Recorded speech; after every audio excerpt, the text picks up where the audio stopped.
Hi, this is Mihnea. Welcome to Romanian Hub, the ultimate Romanian language learning portal. In this video lesson, we will look at another aspect of Romanian grammar. Hai să începem. Let's start.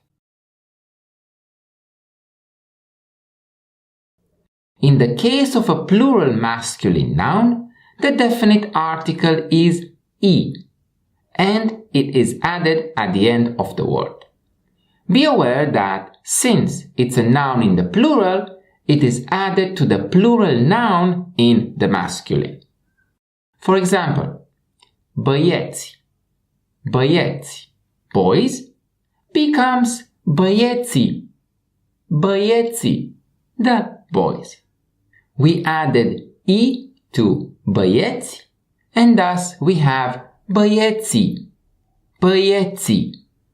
Băieții s-au întâlnit sub pod. Băieții s-au întâlnit sub pod. The boys met under the bridge. And that's the end of another Romanian language lesson. Now it's your turn. Make a sentence with one of the target words and post it in the comment section below. And don't forget to subscribe. In that way, you won't miss the next episode. Ciao! This is Mihnea, signing off from Beijing.